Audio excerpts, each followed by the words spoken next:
భద్రాద్రి కొత్తగూడెం జిల్లా కొత్తగూడెంలో విమానాశ్రయం ఏర్పాటు దిశగా అడుగులు పడుతున్నాయి. కొత్తగూడెంలో సర్వే నిర్వహణకు 36 లక్షల రూపాయలు అవసరమని కేంద్ర పౌర విమానయాన శాఖ మంత్రిత్వ శాఖ తెలుపగా ఆ నిధులను రాష్ట్ర ప్రభుత్వం విడుదల చేసింది. దీంతో 6 సభ్యులతో కూడిన అధికార బృందాన్ని ఎయిర్పోర్ట్ అథారిటీ ఆఫ్ ఇండియా నియమించింది. ప్రభుత్వం గుర్తించిన స్థలాలను ఈ రోజు ఎయిర్పోర్ట్ అథారిటీ అధికారులు పరిశీలించారు. ఇదే అంశంపై మా భద్రాద్రి ప్రతినిధి మరింత సమాచారాన్ని నవీన్ కుమార్ అందిస్తారు.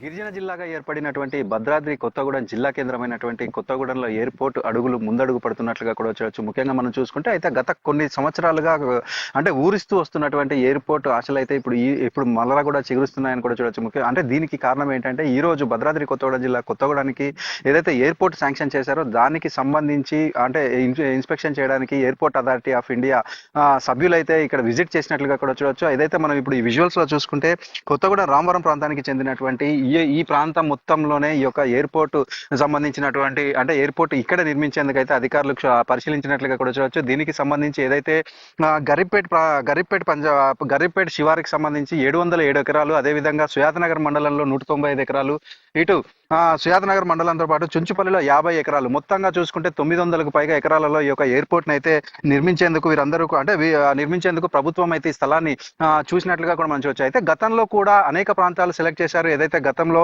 ఇటు బంగారు చిలక కావచ్చు, లేకపోతే ఇటు పాల్వంచలక, గుడిపాడు ఈ ప్రాంతాలలో ఈ యొక్క ఎయిర్పోర్ట్ కి సంబంధించినటువంటి ప్రాంతాలను సెలెక్ట్ చేయడం, ఆ ప్రాంతాలలో ఈ యొక్క ఎయిర్పోర్ట్ అథారిటీ ఆఫ్ ఇండియా అధికారులు వచ్చి అక్కడ అంటే ఇన్స్పెక్షన్ చేసి ఆ యొక్క ప్రాంతం అనేది ఎయిర్పోర్ట్ కి సరితూగదంటూ వాటిని అయితే క్యాన్సిల్ చేసిన పరిస్థితి కూడా ఉంది. ఈ నేపథ్యంలో ఇప్పుడు మరలా కూడా 3 ప్రాంతాలకు సంబంధించి 3 ప్రాంతాలని కూడా చూసినట్లుగా కూడా చూడవచ్చు. ఇప్పుడు అంటే ఎమ్మెల్యేగా గెలిచినటువంటి కున్నంనేని సాంబశివరావు వచ్చాక అధికారులకు వచ్చాక ఎయిర్పోర్ట్ అడుగులు మరలా కూడా కొత్తగూడెంలో ఎయిర్పోర్ట్ నిర్మించేందుకైతే ఆయన వంతు కృషి చేస్తున్నట్లుగా కూడా మనం చూడవచ్చు. దీనికి సంబంధించి చూసినటువంటి ఈ ప్రాంతంలో 900 ఎకరాలకు పైగా ఉన్నటువంటి ఈ ప్రాంతాన్ని అయితే ఎంచుకున్నట్లుగా కూడా చూడవచ్చు. దీనికి సంబంధించి ఈ రోజు ఎయిర్పోర్ట్ అథారిటీ ఆఫ్ ఇండియా అంటే వీరు అధికారులు కూడా పరిశీలించారు.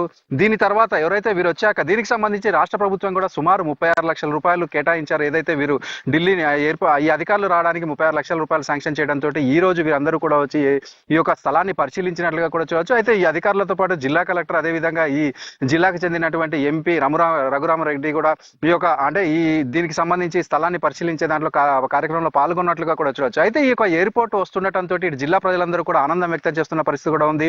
ఇటు విద్యార్థులకు అంటే సుదూర ప్రాంతాల్లో చదువుకునేటటువంటి విద్యార్థులు కావచ్చు, లేకపోతే ఇక్కడ ఈ జిల్లాకు సంబంధించి ఇటు స్పాంజ్ ఐరన్ కావచ్చు, నవభారత్, ఐటీసీ, ఈ విధంగా సింగరేణి హెడ్ ఆఫీస్, సింగరేణి ప్రాంతం ఇదంతా కూడా ఉండటంతో అధికారులందరూ రాకపోకలు సాగించే అవకాశం ఉంది. అదేవిధంగా దక్షిణాయోధ్యగా పేరుగాంచినటువంటి భద్రాచల సీతారామ దేవాలయం కూడా ఉంది. దీంతో పాటు ఇటు అంటే టూరిజం ప్లేసెస్ కూడా అనేకం ఉన్నాయి. ఇటు అంటే భద్రాద్రి కొత్తగూడెంలో చూసుకుంటే ఇటు అంటే పర్ణశాల కావచ్చు, లేకపోతే ఇటు మారేడుమిల్లి, ఈ ప్రాంతాలన్నీ కూడా ఈ భద్రాచలంలో మిళితమై ఉన్న నేపథ్యంలో టూరిజం అంటే ఒకవేళ ఎయిర్పోర్ట్ వస్తే కనుక ఈ టూరిజం కూడా డెవలప్మెంట్ అవుతుందంటే జిల్లా ప్రజలందరూ కూడా ఆశపడుతున్న పరిస్థితి కూడా ఉంది. అదేవిధంగా మనం చూసుకుంటే ఈ పారిశ్రామిక రంగంగా కావచ్చు, లేకపోతే ఇటు అంటే డివోషనల్ గా కూడా ఈ జిల్లాకు సంబంధించి ఉన్నాయి. అదేవిధంగా మనం చూసుకుంటే విద్యార్థులు, ఈ జిల్లాకు సంబంధించినటువంటి విద్యార్థులు అనేక ప్రాంతాల్లో కూడా చదువులైతే చదువుతున్న పరిస్థితి కూడా ఉంది. దీంతో వీరు అక్కడికి అంటే ప్రయాణాలు సాగించడానికి అనేక ఇబ్బందులు ఎదుర్కొంటున్న నేపథ్యంలో ఇప్పుడు కొత్తగూడెంలో ఎయిర్పోర్ట్ వస్తుంది అని తెలవడంలో వీరందరూ కూడా ఆనందపడుతున్న పరిస్థితి కూడా ఉంది. అదేవిధంగా మనం చూసుకుంటే తెలంగాణకు సంబంధించి హైదరాబాద్ తర్వాత వరంగల్, ఇప్పుడు కొత్తగూడెంలో వరంగల్ తరహాలోనే అంటే పెద్ద విమానాశ్రయాన్ని పెట్టే అవకాశం ఉన్నట్లుగా కూడా తెలుస్తుంది. ఇక్కడ అంటే చిన్న విమానాలతో పాటు ఎయిర్ బస్సు లాంటి పెద్ద విమానాలు కూడా దిగే రన్వేని ఏర్పాటు చేస్తారంటూ కూడా ఇక్కడ ఉన్నటువంటి అధికారులు కొంతమంది చెప్తున్న పరిస్థితి కూడా ఉంది. మొత్తంగా ఈ కానీ జరిగితే కొత్తగూడానికి సంబంధించి మహర్దశ పట్టబోతుందని కూడా చెప్పొచ్చు. ఎందుకంటే ఇటు ఎయిర్పోర్ట్ కనుక వస్తే ఇటు అనేక విధాలుగా కూడా కొత్తగూడెం డెవలప్ అయ్యే అవకాశాలు ఉండటంతో జిల్లా ప్రజలందరూ కూడా ఆనందం వ్యక్తం చేస్తున్న పరిస్థితి కూడా ఉంది. కెమెరామెన్ ఆనంద్తో నవీన్, రాజ్ న్యూస్, భద్రాద్రి జిల్లా.